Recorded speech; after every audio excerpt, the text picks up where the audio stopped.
your hands together for the late morning program with your host, Namarasa.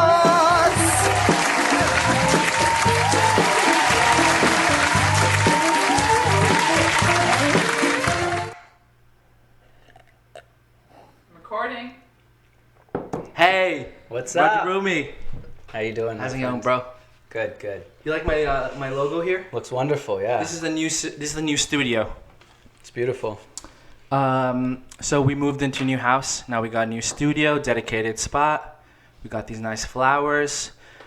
But we have a bit of a change. Nimai's not my tech guy today. Right. We have Jonavi with us. Yay, Jonavi.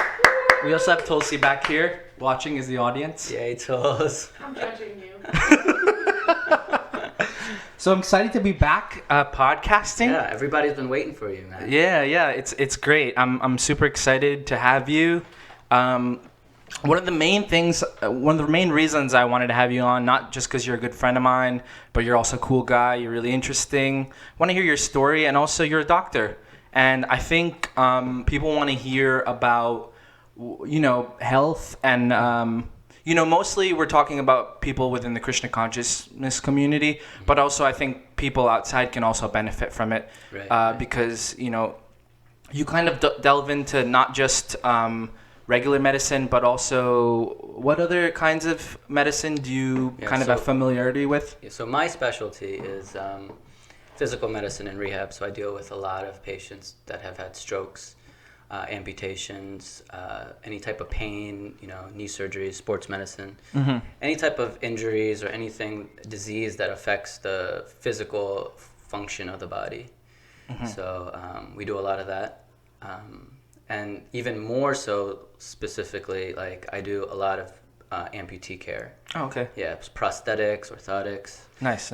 But within my training, my first year, I was in the ICU for about 6 months, did training in the ICU, and through that had a lot of experience with palliative care and hospice. Yeah. Yeah, we were just recently we were all watching Gunagrahi Swami, who was for people who don't know him, one of the main teachers in our society. And he recently passed away in the holy town of Vrindavan. Yeah. So you were telling me that you wished you could be there to help him out. Yeah, definitely. Yeah. I guess one of the ththings that I really took, what a wonderful way to leave this world with the association. So many devotees. So right. The thing was they were so dedicated to chanting. They were there for hours. And you could see it wasn't there was fans going on, it was hot, but people were still so determined to chant for Maharaj and be there for him. That really touched me, man, because that's something we're going to have to do for each other when we get to that point. Yeah, you never know. Yeah. And, having a medical background, having done some palliative care, following a palliative care team. What is palliative care for those who don't know? So palliative care... a lot of basically what palliative care deals with is not mostly end of life, but it deals with kind of making that transition more comfortable for the patient. So there's different things that goes into it, different types of medication. There's a huge emphasis on speaking with the family, communicating with the family about the maybe the desires, the wants of the person who's passing away. What would they want? What would they want this time to look like? Maybe they're not able to speak. At that time. So what would they want? And kind of arranging things in that way so that person can pass away or leave this world comfortably. Right. Let's get to that part later, but before that I wanted to say more about you personally, your background. So you grew up in Baltimore? Yep. Born and raised in Baltimore City. Nice. And you have a brother? You have an older brother? Yeah. Who now lives in Houston. Okay. But yeah, we grew up in Baltimore. Around the Hare Krishna community. Yeah. My parents came to this country in the early 70s. And, they were in different places. My dad, before he even got married, was in LA for a little bit. And then at that time, there weren't so many Indians. So wherever you heard, there was Gujaratis or Indians, you kind of moved to. Right. So it's so interesting to hear his stories back then.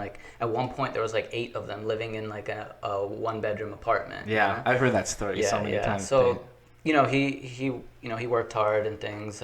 Somehow, after some time, ended up settling in Baltimore, and being connected with the temple there. So my parents got initiated when I was pretty young. I don't even remember, their initiation or anything. But it was a different time. This kind of was different back then. Yeah, in what way do you feel? There were still, I remember growing up, Satsrup Maharaj was our zonal acharya. He was the acharya of that area. So Right. Guru Puja was done for Satsrup Maharaj. We had a Vyasa in the temple for him, with his picture in it that stayed there all the time. Right. And so it was different. Everyone at that time was initiated by the zonal acharya, by the guru of the area. So that creates a kind of certain a bond. It does. And camaraderie between. Totally. I'm sure there was negative parts, to having just one acharya and things, in one area. But what I remember from it was a very strong sense of community. Right. All the temples worked together, and Gitanagari was his base. So everyone would go to Gitanagari, and it was like a reunion, Right. every few months in Gitanagari, and then everyone would go back to their different temples. And it was such a strong sense of community. My parents had such good mentors, or people old senior devotees to follow. I saw Chaitanya Nanda on Prabhupada Vyas Puja Day just a few days ago, and we were talking about how it was when we were growing up. And he was telling me how he used to come, they used to come over our house when we were little kids. And he was like, yeah, I remember when we were 10, 11 years old, me and your brother used to wake up, and they would wake up at 4:30 in the morning and do Achman and everything, and wake up the deities before the parents woke up and dress the deities and everything. Wow. But we were trained like that, I remember we learned how to do Achman at such a young age, and it's different now, it's changed. Even for, I think, older people that are joining, the type of training and things that were there back then aren't as much seen, now. There's not such an emphasis on, okay, we're going to train you up to do this, Right. So it's interesting, yeah. I mean, it was definitely a little more strict back then too, Then you went to public school. I went to public school, yeah. You ever go to Gurukul?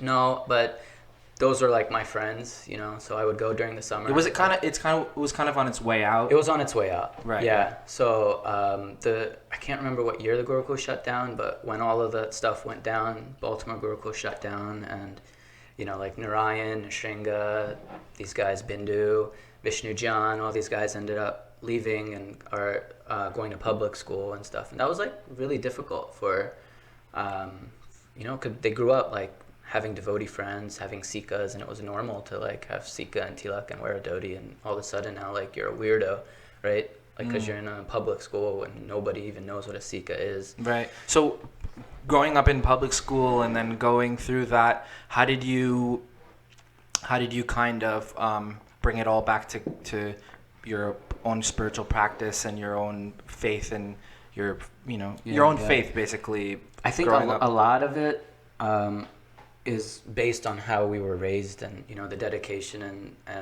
and integrity of our parents.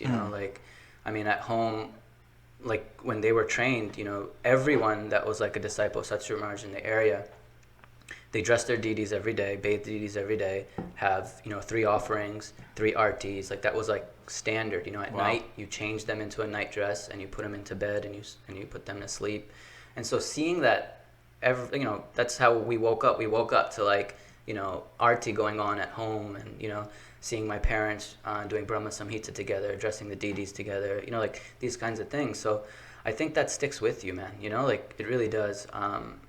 And just seeing how dedicated they were serving at the temple as well. So growing up, we also had a lot of sannyasis coming and staying with us at our home, which was difficult, I remember, because when they were there, that means we would also have to wake up at 4:30 in the morning and do the whole program and then get ready for school and things like that. Wow. But I think it left an impression, and I always knew that I wanted to go back to I wanted to be a devotee. Yeah, and then how did you get into medicine? So medicine. So did you say one day I want to go to school for 13 years or whatever? No, definitely not. actually, I didn't want to do medicine. Really? Yeah, in undergrad, I did my first year. I did an pre-vet. Like I wanted to be a veterinary. Oh, really? Yeah, veterinarian. And so I did this like course on farm animal management because we had a farm on campus and we had cows and sheep and stuff. Yeah, but it was based on like raising cattle for food. You know, it was really based on like that, and it was too difficult for me. Like I didn't like that at all. You know, because we don't see these animals as commodity. You know, so I dropped out of that, and I went into biomedical engineering. So I did engineering in undergrad, and I didn't do. You did? I did not know that. Yeah, and I didn't do medicine, partly because my parents really wanted me to do medicine. You know, and I was like, forget it. Your Indian parents wanted to do medicine? Yeah, isn't that Really? weird? That's kind of strange. Yeah. So I didn't do it to spite them almost. You know. You didn't do it. I did not do it. Right. But then after doing biomedical engineering, I got into prosthetics. So I was making artificial limbs for. I used to joke patients you were and a stuff. prostitute. Right, I remember that. You told your mom Bad joke. that. Huh? You told your mom that. So I went to California for schooling for that postgraduate school. Relax back there. You might never laughed, okay? And you know, that's when I kind of left everything on the East Coast and I went to California. That was like kind of my time to do whatever I wanted and to live the life I wanted. And I lived in Laguna Beach, and I came really close with Tukaram, and at that time Doyal Garanga was Bhakta David at Laguna Beach Temple, and that became my family. And I think Panchatattva over there were really merciful, and that's when my life changed, and I really, you know, chose Krishna consciousness for myself. It was my decision, you know, and that was like a lot of things happened after that. You know, I was there for a while. When I was finishing my studies, that's when Bhakti Tirtha Maharaj had his amputation of his leg. Right. And Tukaram Prabhu really encouraged me to get in touch with him. And I was like, no, I'm not going to email. Like, Bhakti Tirtha Maharaj doesn't really know me, you know, like, I'm not going to email him. Explain who Bhakti Tirtha Swami is, just for people who may not know. So he was a guru, a spiritual teacher in the Bhakti Yoga tradition, a disciple of His Divine Grace, A.C. Bhaktivinoda Swami Srila Prabhupada. He was African-bodied, and African American, and he grew up in a really poor area and kind of built himself up. He went to Princeton, I believe, and really, and that's where he met devotees and became an amazing spiritual teacher. Inspired so many people, you know. Then he got diagnosed with cancer. Yeah. In the early 2000s or something. Yeah. So I was like, okay, I'll email him, you know. So I emailed him, never expecting a response back. And then like 2 days later, I got an email from someone named John Favors, and I'm like, who's this John Favors, you know? I opened it, and it was Bhakti Tirtha Maharaj, you know, and it was such a loving email, and he just totally encouraged me. And encouraged you for what? For what I was doing, because I was studying, you know, prosthetics and amputee care and stuff. And he said, continue what you're doing, you know. And he said, when you get a chance, come to the East Coast, come to my Vyas Puja and meet me, and then let's see if you can help me, you know. Because he had he had an amputation. Yeah, he was amputated below the knee. Was that due to the cancer? I'm not sure if it was due to cancer, or he also had diabetes and some other things going on. Mm-hmm. So I went to his Vyas Puja that year, but it was, you know, his health was declining, so there were so many people there. I mean, I think you were there that year. I might have been, yeah. Yeah. But I never got to speak to him. But we kept emailing back and forth, you know, and he was always so encouraging. And then at one point I realized I wasn't going to be staying in California. I was moving back to Baltimore. And at that time in Baltimore, there was some stuff going on, you know, at the temple, and I wasn't so inspired to be going back. And he wrote me, and he said, just go and be with Nitai Gaur-Sundar and Jagannath. And he said, you know, he was just so loving, and I really didn't know why he was being so loving. It didn't make sense to me, because I was just someone random, you know. And then later that year, in March, end of March or April, I got an email from him, and he said, Vinay Prabhu, I just want to let you know that I'm not going to be emailing anymore. I'm not using email as a way of communication. My health is getting worse. It's declining. And so I'm just going to be going into more of my bhajan. And, it was so sweet for him to like even email that to me. So he said, I wish you the best. Please continue to care for devotees and care for your patients. No. And just so loving, Is that one of the reasons you went into medicine? Because I know you like to care for people who are who are going to die or who are or infirm or whatever. So that's one of the reasons. Also, Radhanath Swami, also a lot of his disciples, with the Bhaktivedanta Hospital and things, he really encourages that, and I felt that was also one of the things. But so I worked as a prosthetist for a while, making prosthetics for people, and that's really interesting. I just felt, it was super interesting. I was meeting patients who lost their legs from motorcycle accidents, from cancer, from so many different things. Wow. In America, actually, and we'll get to this maybe later on. We'll talk about diabetes. But that's one of the main complications of diabetes. A major complication of diabetes is amputation. That. Yeah, usually it starts at the toes, and then they kind of go up, keep cutting. So yeah, the main reason for amputations in America is actually diabetes, where in other countries, it's trauma like accident. Is it because of the high sugar diet or something? Yeah, high sugar diet, high cholesterol, high sugar, which cholesterol causes the whole like peripheral vascular disease, which doesn't, which also causes a lot of problems, and you start losing circulation to like lower parts that are further away from the heart, so like your toes and things, So that's why they have to start amputating, With diabetes, you get something called diabetic neuropathy, which means you lose feeling pretty much in your feet. Yeah. So we've had people who like at night they'll put their like foot on a radiator or something and won't realize it and like burn off their like toes, and then they need to get amputated, or gangrene. What? They get a little pinprick, they don't realize it, or they get an ulcer, they don't realize it, and that turns into something more serious, which requires an amputation. Wow. So yeah, I did that for several years as a certified prosthetist, not prostitute. But yeah, it was good. I was covering a lot of clinics at like John Hopkins and like some of the local hospitals in Baltimore. Yeah. And then I took 6 months off without leave because I felt like I needed to do something where I could help more people, more devotees especially. Mm-hmm. I wanted to reach a more broader patient base, and I knew I had the abilities. Actually, at that time, a lot of things were going on in my head. I actually spent a month at the Bhakti Center in the ashram because I thought maybe brahmachari life is for me. So I went and spent a month there with the brahmacharis, and it was great. I think it was right before you went there. Mm-hmm. So I was with Pundit and like no name. Oh, okay, sorry. Yeah. So yeah, it was good. I learned how to make pineapple coconut halva while I was there, and all these different kinds of halva and stuff. But after that, I went to Vrindavan, and I was in Vrindavan for almost 4 months. Mm-hmm. And I was volunteering at the Food for Life Sanipani Muni School hospital. I mean, not the hospital, the school with the doctor.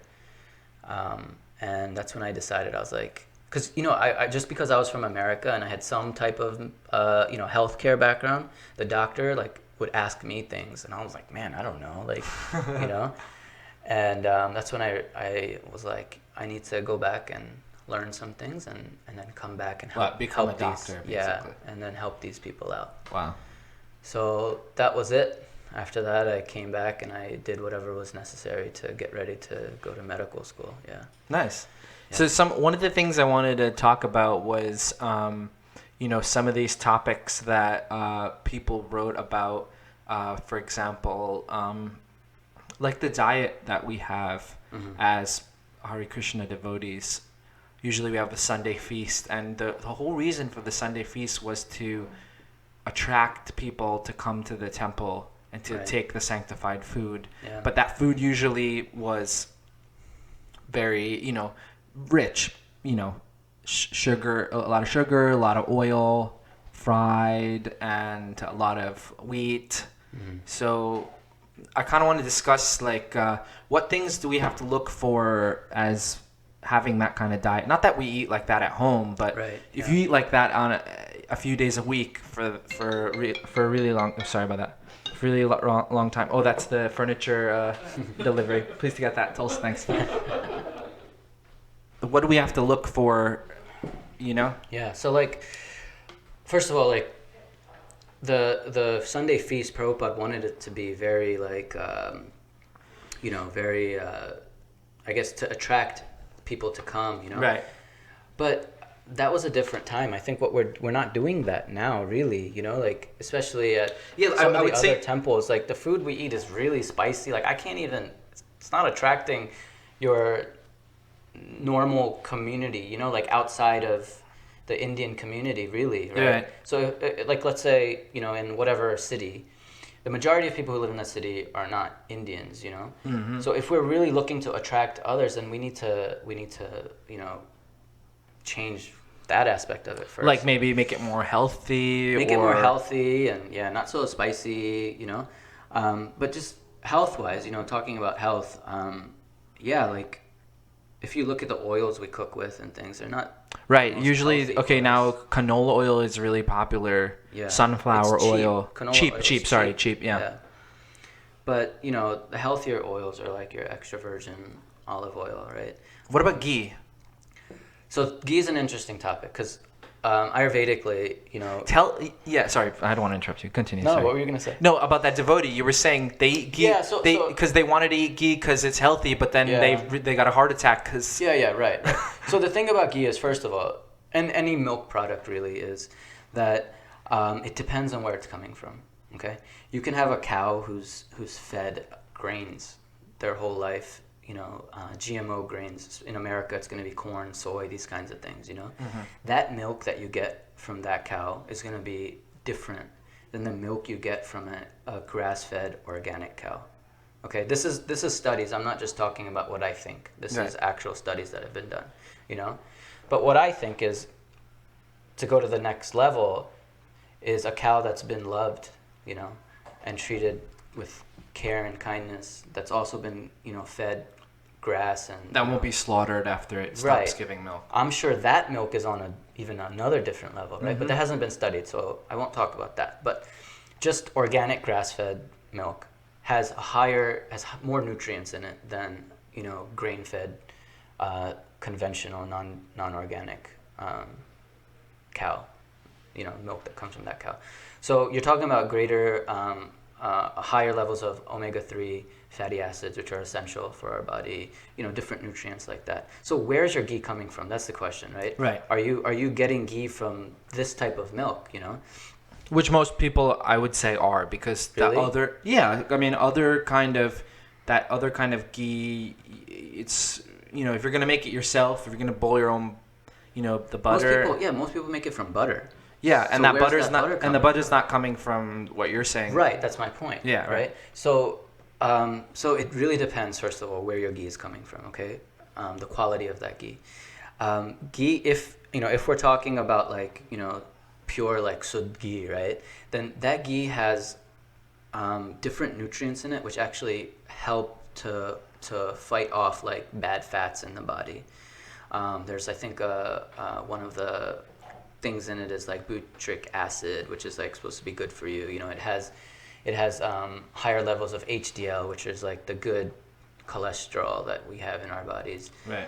Things like that. But it depends on what spices you're using with it as well and things. I've talked to some like Ayurvedic practitioners about that, and so I'm trying to get more information, on that as well. But we got to be careful because it is high in fat, So anything that's high in fat, you got to be careful. So what if I use it every day to make a chaunts with or something? Yeah, and then also you take into account your own like your Ayurvedic, like what your kapha, pitta, and what your like what your own bodily constitution is. Right.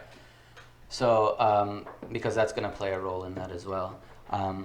But it is high in fat, and anything high in fat is going to cause issues in the body if it's not, balanced out by like either a good fat or something that's gonna keep it from sticking into our arteries. Basically what happens with high fat diets is that our arteries, like, just think of it as like a tube, right? Cholesterol starts building up inside of it, okay, around the edges. So that makes the flow more high pressure, right? Because it's becoming smaller. Right. So what can eventually happen, like in the heart, what can eventually happen is that can close up, right? And that's when you have a blockage. When that happens in the heart, it's called a heart attack. If it happens in the brain, it's called a stroke, a cerebrovascular accident. So they're kind of the same mechanisms, but in different places, the heart and the brain. Other things that can happen is pieces of it can like kind of fly off, and they're called embolisms, and then they can go downstream to a smaller vessel and get stuck there, and cause issues, there. With, you hear people having bypass surgeries, and you hear people, having strokes, things like that. It's these are some of the reasons and some of the causes of that. So we have to be really careful about what we eat, And cholesterol is only found in animal products, right? So your fruits, vegetables don't have cholesterol.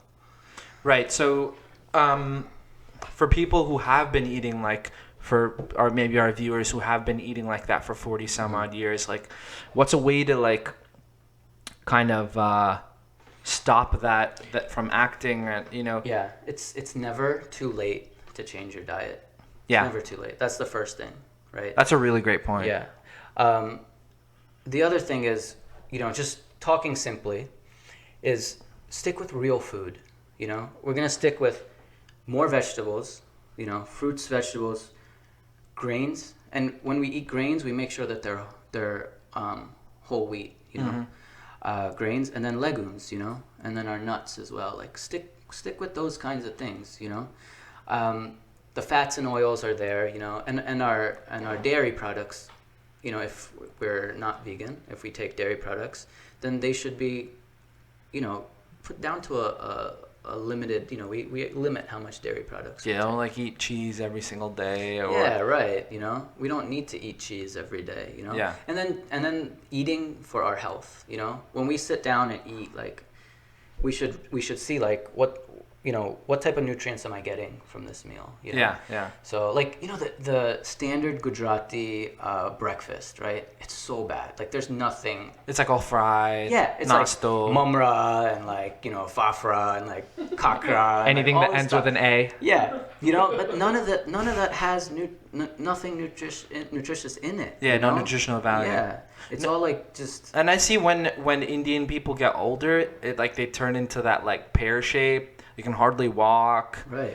It's like, but then you see people like, Americans like who are really like 90 years old. They're like running and like, that could be the reason. Okay, maybe they're eating meat or something, but they don't have like such a high amount of oil and like, a lot of like processed stuff. And well, I don't know. Meat's pretty processed too. Like so. But the point is like I think there's also a cultural thing. Like working out and stuff is not such a right. Okay, that's a good segue into my next point. Was about exercise. Exercise is amazing. Like the benefits of exercise, we don't understand really. Yeah.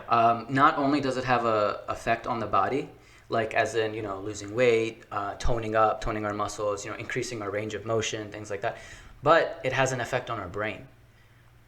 Studies have shown that there's an area of our brain called the hippocampus, and that's where like memory and these kinds of things are stored. That area of the brain actually can increase in size. Okay, your reaction time increases, and there's a that's pretty good. There's an increase of endorphins as well inside the brain, which make us feel good. That's why, like, if you go for a run or you do yoga or something, you feel good afterward, right? Totally. So there's so many benefits of exercise. Like. One of our friends that was here a few weeks ago was having this shoulder pain, you remember? Yeah. And he was like, man, blah, blah, blah, like I'm having this shoulder pain, it's so bad. And so I gave him an exercise, like regimen to do. Yeah. He's fine now. Really? Yeah, totally fine. Like Nice. He didn't believe me at first, but it exercise, because, okay, let's say you're having pain in a certain part of the body, right? by stabilizing and strengthening the musculature around that area, right? Let's say it's a joint or something like that. It can stabilize that joint and relieve some pain or extra pressure having in certain areas, things like that. So exercise is really important. This is all like a preventative thing, because I could understand people listening to what we're talking about on this podcast, right? And I'm like, this is so boring. Like, I've heard this I've heard this stuff. This doesn't affect me or something. But listen, if you're 20 something years old, I was there, man. Right. I was there. Right. And now I'm getting into my, going to my mid 30s, and I'm like feeling it, you know? Totally, I'm gaining weight because I sit at a desk all day. Right. I don't exercise, which I should. I exercise my mind all the time. I'm like, I'm going for a run today. I have to go for a run. But then to find the sneakers, to find the shorts, to make sure, I got all my other tasks done, and then it's like it never happens, So this is something we have to invest in now. We have to now, just like you said, because our metabolism slows down as we get older. Yeah. So yes, especially for us, like this we got to do it, It has to start now. Definitely. How we're eating starts now, because a lot of, like, being of Indian origin, some of us have genetically will have high cholesterol, we'll have high LDL levels. We gotta fight that. Maybe some of our parents are diabetics, right? So it's in our family. We have to stay healthy starting now. We got to make these changes. We talked about diet, we talked about exercise. Like even spiritually and psychologically. There's a whole component of like psychosocial health and the importance of having friends and family. And how that affects our health, Wow, that's really interesting. Yeah, there's this place. It's like a small island off of Italy. I forgot what it's called, Sardinia, I think. And they have the largest population of people over 100. And there's been a lot of studies that they've done there, and basically what they've shown is outside of looking at the Mediterranean diet and things like that, is that these people are living longer because they have such close family and friend ties. All these people over 100 that they studied and they interviewed, they had such close family. None of them lived by themselves. They don't have nursing homes there. Have you ever been to a nursing home, by the way? I've been there in elementary school. We used to there was a nursing home next door. So for Christmas, we'd go and sing like the school would go there and to every room and sing for the people, and I never thought of it I never really knew what it was. I just thought old people go here, but then as I grow older, I understood people who couldn't get taken care of by their families, or their families don't want to take care of them or something, get sent there. It's really sad. It's really sad, man. I've been there, and I've I used to do prosthetics work there, right, and things, so I've seen it. It's sad, man. These people, sometimes nobody visits them. And even when I was doing, in the ICU doing palliative care, we had patients on, that we would have to ventilate, and they had no family members to make any decisions for them, or right. Things it's tough, Yeah. It's tough. That's really interesting about, that island. It's such there's, in this Western world, I see there's depression is so high. People who are alone and who are very lonely, who may not seem lonely on the outside, but who outside everything looks really nice, but on the inside there could be so many issues. So many of these celebrities recently who committed suicide, right? Just in the last few months, right? They have everything. They have everything. Fame, money, fortune, everything, traveling the world, right? Even friends, actually.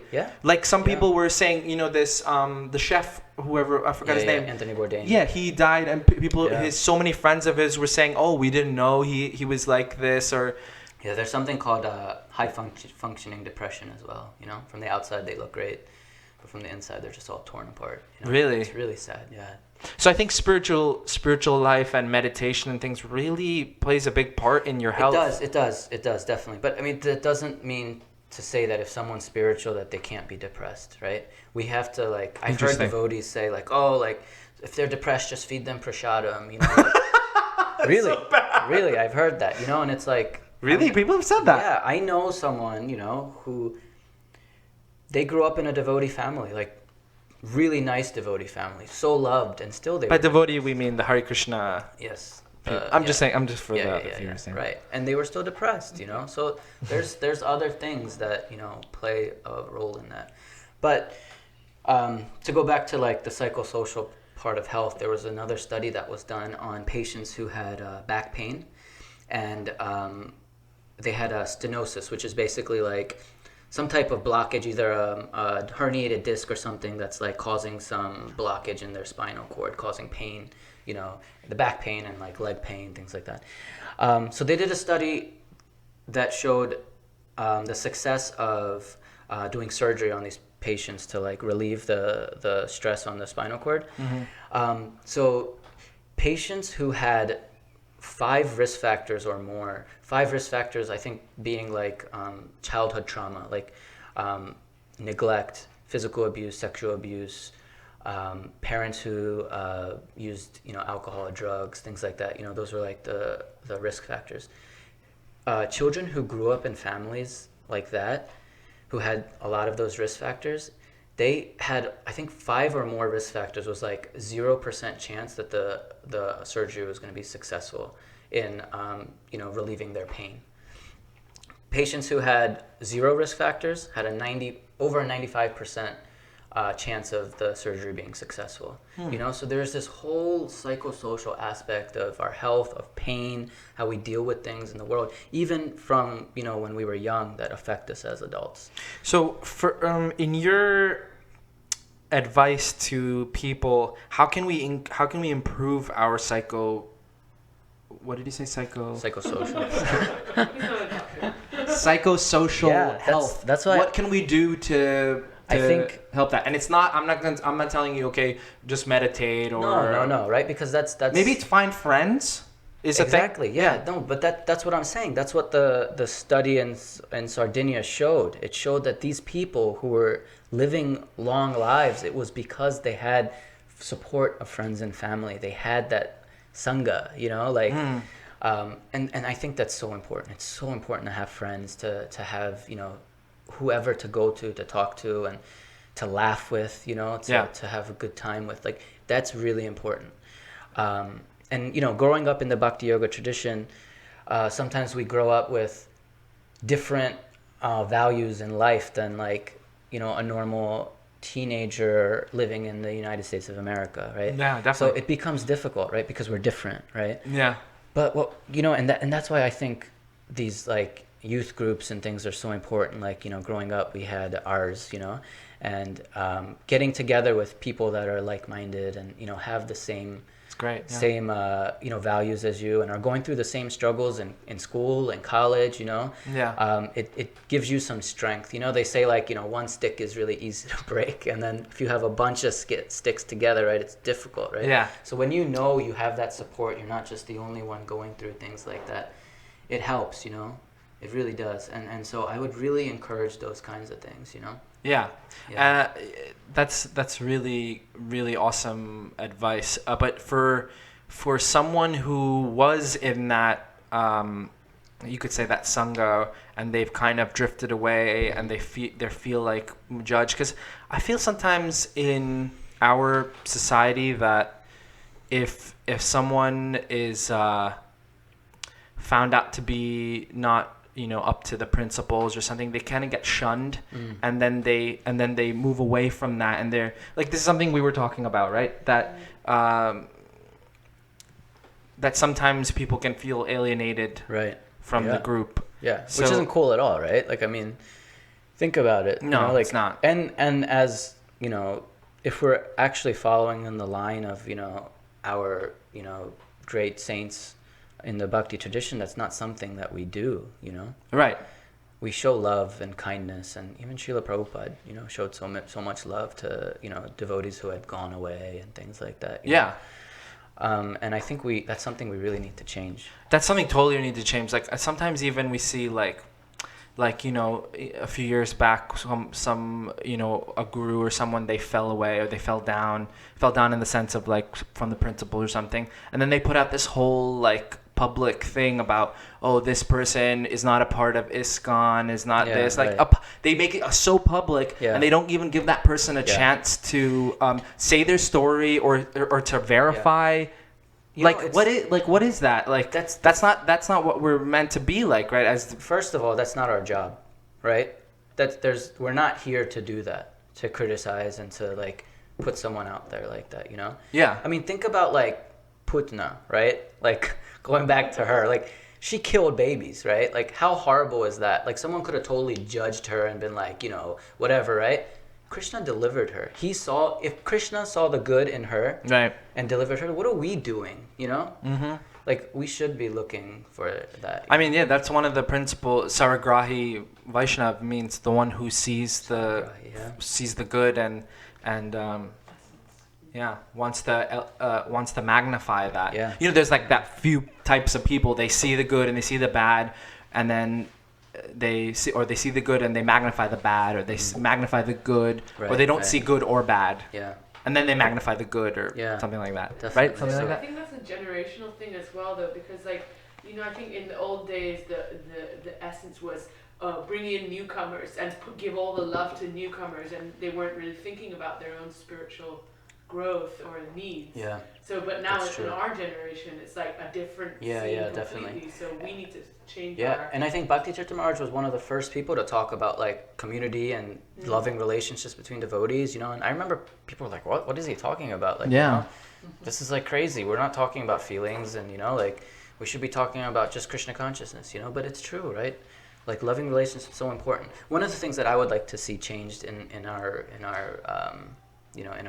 communities is also connecting with people, you know, within the temples. Like a lot of times, you know, nobody even talks to people who come in new, you know. Like if I was to go to a church for the first time, I'm sure somebody would come up to me and talk to me. Yeah, I went to a church where my parents live in Paramus, just like adjacent to their house is this Korean church, and me and one friend, we were like, why don't we just go there on a Sunday, just see what it's like. We went there and they were like all over us, like in a good way. They were like, hey, where you from? What do you know, because we were the only non-Korean people there, but they totally accepted us. Definitely. Like, and I was really taken aback by that. I was like, I feel comfortable here, like I could come here. Like I was like, sometimes I think like, you know, are we, you know, welcoming in our temples to people? And sometimes I feel maybe we are. Sometimes we could be overly welcoming as well. Like sometimes in our temples, like, oh my God, a white person!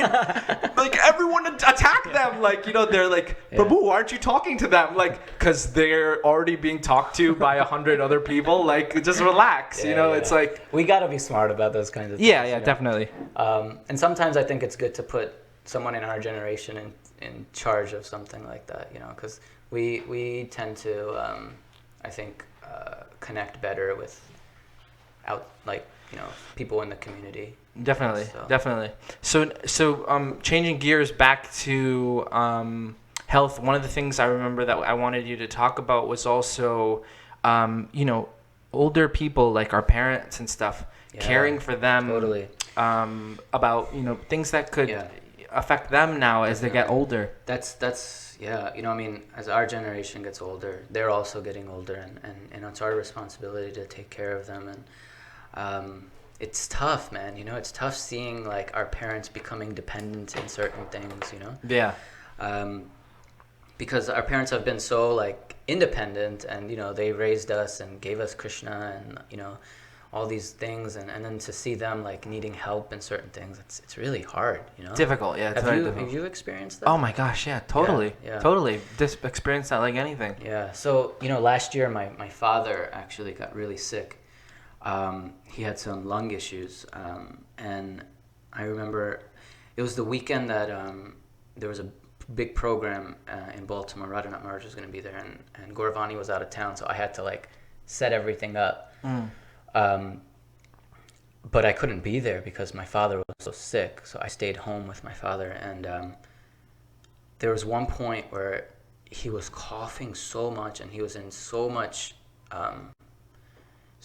just agony and pain, and he was just suffering, that I looked at him, and for the first time I had to like come to the realization like he might die. Yeah. And that thought just like really struck me, you know, because I'd never like, obviously, you know, we know we're not these bodies, and you know that death is going to come at some point, but seeing my father like that, like it hit me, and I was just like, wow, he may pass away soon.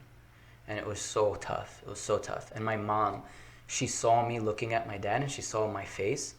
And this is like months later, like after my father got better, that she told me, she's like, Vrajabhumi, I saw your face. And she's like, I knew that this was serious. Wow.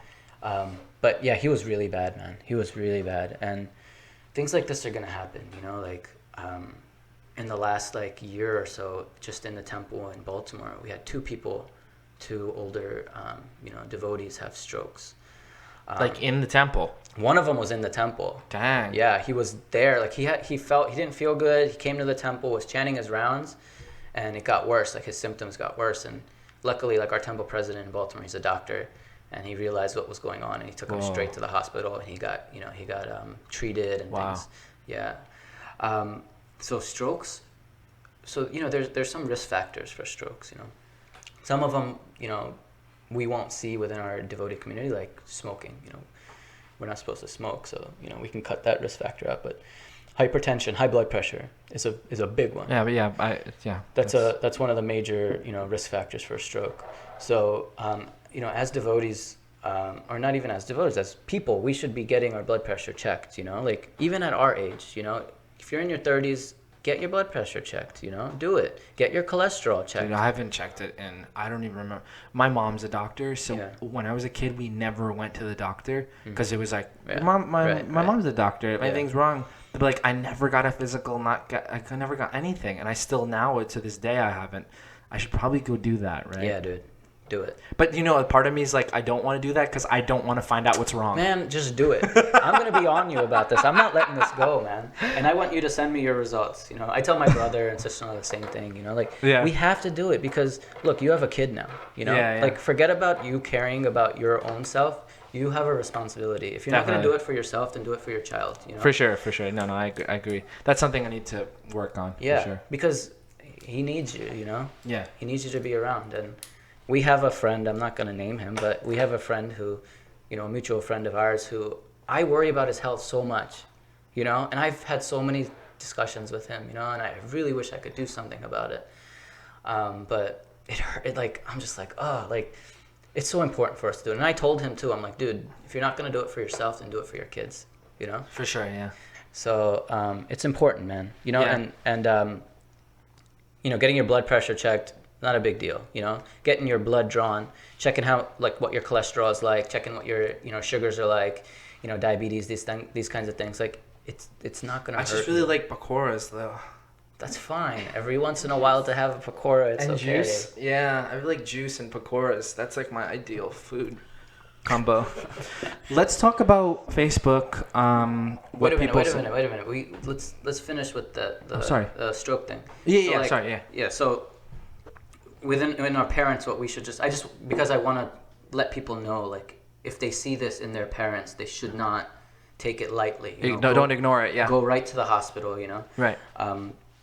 Oh my God! Just the other day, my mom sent me this thing, like, on WhatsApp. It was like, if you're having a heart attack, press on your second toe, or like something like that. It was like some Ayurveda. Like, I was like, what? I'm like, Mom, please do not do that. Like, don't share. Having a heart attack. Don't share this. Yeah, go to the freaking hospital. But yeah, so if we ever encounter someone having, there's this thing called fast. So it's like any facial droop, of one side, like, either numbness or like well, you'll see that immediately. Like a paralysis. You can, yeah. Really? So their face will droop on one side. Right. You'll see it in their mouth. You can see it, like, they can't raise their eyebrows on one side, or their tongue is deviating to a certain direction. Yeah. Oh, okay. Also, if they can't speak, they won't be able to speak. You won't be able to understand them. Whoa. Don't mess around with that. Yeah. Another thing is, like, if they have weakness on one side, like all of a sudden they can't, like, raise their arm on one side, or they can't, pick up their leg, they can't walk properly, don't mess around with those kinds of things. Like, go straight to the hospital, because with a stroke, these are all signs of stroke. One-sided weakness, not being able to walk properly, balance issues, even, I mean, depending on the brain, even like, like I said, speech, nausea, vomiting, these kinds of things, along with this type of weakness, acutely, which means like, it's happening like all of a sudden. These are signs of a stroke, and timing is really important, So if something like this happens, we have to get to the hospital as soon as possible. Don't like, oh, why don't you take rest and see if it goes away? No, don't mess around, because these medications that they're using now, they're all like time based, like if you the quicker you get there, the quicker it can get better. The clot that's blocking that part of the brain can be dissolved by some medication and stuff, but it all depends on what the timing is, It's amazing. So like the the outcome really depends on the time, For a heart attack, chest pain, mostly left-sided, but it doesn't have to be left-sided. It can be right in the middle. It's more of a crushing pain. They'll feel like a crushing pain. Any numbness that's going down the left arm, or pain in the left shoulder, nausea, vomiting, these kinds of things that go along with that pain. Don't mess around with those kinds of things. Go straight to the hospital, Yeah. Or if it's like a chest pain that's a tearing pain through the backside, like don't, just go to the hospital. It's better, like if it ends up being like, acid reflux, whatever, that's fine. Better safe than sorry. Exactly, yeah. So, these kinds of things we look out for our parents. Encourage our parents to exercise. My brother and I bought my parents a gym membership, and how Gujaratis are. If you spend the money, they're going to use it, right? Like, they feel guilty, so they have to go. But now they... Joe pade. Yeah, right. So now they go often, and I've really changed the way they eat, And really? so there no more nasta and stuff in the morning, It's like oatmeal with flax seeds, with fruits, Nice. We really don't eat enough fruits and vegetables, really, Yeah. If you think about it, like, we don't. We need to eat more fruits and vegetables, So in encouraging our parents in this way, And if they're not going to buy it, you go buy it for them, I encourage them to use organic as well, and I go out and I buy it for them, That's good. So, yeah. These kinds of things. I mean, it's our responsibility as well. Definitely, that's really great advice for for people who have elderly parents. Okay, so let's look at what. So I made a Facebook post about this, and I said, people who have any questions for Doctor here, please ask. So let's just go through some of these real quick. We already talked about ISKCON's trend of moving away from ghee and using oil, the health impact. It's not good, basically. But, yeah, that's a whole nother thing. Yeah. Srila Prabhupada's stance on personal health, physical self-care, exercise, modern medical doctors. I think that's clear, right? I mean... Morning walks. Yeah, I mean, Prabhupada started his morning walk because the doctor had told him he needs more exercise, Yeah. And that's when he started taking morning walks. So it's important, Prabhupada understood Srila Prabhupada understood the importance of health. Yeah, and I know. He encouraged it, he encouraged it. When there was his disciples, who didn't look well, or they looked like they were losing weight, he would tell them to take care of themselves. Definitely. I mean, he took Ayurvedic treatment, every day. He had massages done. This was all for his health, Yeah. There's no question that Prabhupada knew that health was a priority, I mean, we have these bodies. If we want to continue to serve and we want to continue to like help society out and things, we need to be healthy. We need to take care of ourselves. Okay, here's how does he use his spirituality in his profession for himself and his patients? Any notable experience he has from dealing with amputees? Where does he see spirituality, emotional care going ahead in coming decades in the healthcare world? We touched on a few of these things. Yeah, I mean, spirituality. It's really I think it's one of the things that's part of being fully healthy. If you look at being healthy, like the whole circle, spirituality is a big part of that. We talked about psychosocial and that, and spirituality is also a big part of that. Even meditation, they've done studies on meditation which have shown that there's with people who meditate, they've done these like functional MRI scans on them, and it shows that the frontal lobe of the brain, the part of the brain that takes care of it's called an executive center of our brain. That's what helps us make decisions and things like that. Our personality, it's all over there. That area of the brain with meditation actually also it enlarges, gets bigger. You know? So you're able to focus more and things like that. Sometimes, when we talk about meditation, I feel like You know, when we chant, we sometimes chant so inattentively that it's not even considered meditation. Right, exactly.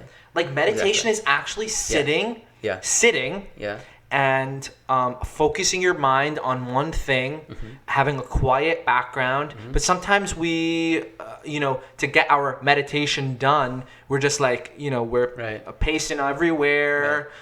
Personally, I do that. Yeah. We pace everywhere, or we're doing other things. Like I was out there picking sticks while I was chanting this morning. And I couldn't control. I was like, I had to pick these sticks up. Like, that's not meditation. Yeah, right. Like, let's bring it back to meditation. Yeah, totally. Imagine the health benefits. I mean, other than the spiritual benefits that we're getting just by, chanting the Maha Mantra, right? The health benefits that you could also get by 2 hours of meditation. Mindful meditation, as in we're really focusing in on what we're doing. We're present. Being present is so important. Yeah, totally. Oh my gosh. Totally. Jonathan, what do you think? I say yes. I've heard someone say devotees wake up early, like 4:30, but those 2 hours of chanting after Mangal and Tulsi Puja, that actually provides like rest for the body, for the brain as well. Even though it's meditation, super interesting. The benefits of that can provide you're almost like you're sleeping. Yeah. So there's definite health benefits that come from doing that. And spirituality wise, I personally tend to put a little more care and attention into my patients, especially the palliative care patients that I had and things. I've been thinking a lot recently about Western versus Eastern medicine, wondering if there are any Western doctors who respect Ayurveda. Wonderful question. So enough to give it serious thought. Yeah. Could the future hold that Western doctors take it seriously enough to... I got cut off. Okay, basically, so I definitely take it seriously. Do you respect Ayurveda? Respect? Med props, Ayurveda. No, I totally respect it. And, even though I'm educated in Western medicine, my heart is in Eastern medicine. And, for certain things, I mean, definitely for preventative, definitely, Ayurveda is there. We should be following an Ayurvedic diet. I have should be doing these things. Overheated liver. And overheated spine, and the Ayurvedic doctor said I shouldn't rush because I'm always rushing. I'm like, oh my god, we did do this, we did do that, we did do this. Like, stop rushing; it affects your health. Yeah. And I do feel it. I feel it in my spine when I rush. You know what that is? What? That's also stress. Right. Yeah. A lot of times we hold stress right in these areas. Yeah. So I'll show you some exercises for doing that. Oh my god, I feel it all the time. I feel like when I'm rushing or I feel like I have somewhere to go, then I'm thinking about it, totally. Because I want to be ahead of it, I'm not definitely. There's one, I'll just talk to you about it just because other people may benefit from it too. Yeah. There's one where you come out stretching out like this, and then you come all the way up and you try to get your arms as close to your ears as you can, and you're going up high like a mountaintop, right? So you're gonna come all the way around and then go around, right, all the way around, then you're gonna come back around this way. And you're going to do that 10 times. And then you do it the other way. You come back, and you come this way. Up again, great. Stretch out. Okay? So that's like yoga. Yeah. The other one is this hand, other side, you pull down. Okay? Oh, yeah, right. My mom does that. Yeah, my dad does that, actually. Pull down, and then what you have to do is you have to let the shoulder relax. Let it drop. Let it drop. Right. And then you pull, so you get that stretch of this muscle right here. And then just going in circles with your nice. Things like that. Easy things. What about this one? Can you do that? What's interesting is that the bottom of our feet, if you have a golf ball or one of those foot rollers, that can also relieve tension and pressure up here. From your feet? Yes, because there's one piece of fascia. Fascia is this material that covers the muscle. There's one piece of fascia that goes from our feet all the way up to the occiput area. And then it kind of connects up to the frontal lobe as well. So it's one piece, a lot of it's connected. So we can affect, this is more like osteopathic medicine, but these kind of things, we can affect different parts of our body. So yes, Ayurveda is awesome. We should definitely be following it. When someone has a cough, cold, things like that, and they ask me oh, what should I do? you know, and Tulsi knows, like, you know, I say turmeric. First thing, turmeric, fresh turmeric, ground, ginger, ground, you know, ginger tea, the kinds of things are going to help more than any cough syrup. Cough syrups are not that great, you know. Make you feel good, though. Yeah, but you're suppressing... Go to sleep. It'll put you to sleep, but you're suppressing a cough, but you're not taking care of the reason why you have that cough, right? Right. So Preventative. yeah, exactly. So unless it's like pneumonia or something like that, obviously if it gets a little more serious, you start having a fever and you know it's not going away for several weeks, you know, then antibiotics. That's when I think Western medicine comes into play. Mm-hmm. You know, that's a really good balance, I would say. Yeah. That's a really great balance. Yeah, totally. But you know, right now, high blood pressure, diabetes, all these things. Like if we just take care of our diet, if we properly exercise, you know, and take care of ourselves, you know, take care of our stress, and like, you know, a lot of these things we talked about, we kind of keep in balance, then you know, just following Ayurveda preventatively can keep us really healthy. Right. You know? So let's bring it to a close now because we're getting kind of towards the end. I want to know from you, where do you see yourself? It's like a job interview. Where do you see yourself in like 5 or 10 years, like in your profession? Like, where would you want to see yourself? Mm-hmm. So there's a few different, you know, luckily, I chose physical medicine and rehab because it's such a vast and, you know, open field. Yeah. You know, there's people who go into pain management, sports medicine, you know. Because I've done a lot of amputee care in the past, that's one of the things I want to do. I'm one of the only certified prosthetists and medical doctors that have both things in the country, or maybe the world, I don't know. Really? Yeah, there's only one other person in the country that I know. So, ladies and gentlemen, Uludwani. So anyway, that's one thing. That's, you know, one way I can go with it. And then palliative care has also been close to my heart. Yeah. You know, and you know, with our aging generation of you know, Bhakti yoga practitioners and stuff. I can see myself doing that as well. That's awesome, man. I appreciate that. Serving in that area, in that capacity. Definitely. So yeah. That's really great. Yeah. I feel like there's so much more to discuss. We'll have you on again for sure. Part 2. Cool. But it's been really fun. We usually do a quick fire round. Maybe you want to give some ideas on the spot, Jonathan? Quick fire round. Favorite thing to eat for breakfast? Favorite thing to eat for breakfast? Cockroach. No, I'm just kidding. I like to make my own oatmeal with like a bunch of fruit, strawberries, blueberries, flaxseed, banana. Yeah, make my own oatmeal with a bunch of stuff in it like that. Nice. What's the most annoying thing that people ask you about yourself? Most annoying thing? Yeah. Like medically? Whatever you like. That's kind of tough because I kind of like help, like, you know, I want to help people out, but That's good. sometimes I get like the weirdest things, like I sweat too much, like what should I do, you know, or like something like that, and it's like, I don't know, like, you know, like, I'm not sure. Like, yeah, wear deodorant, you know. Like, yeah. What's the most annoying thing about you?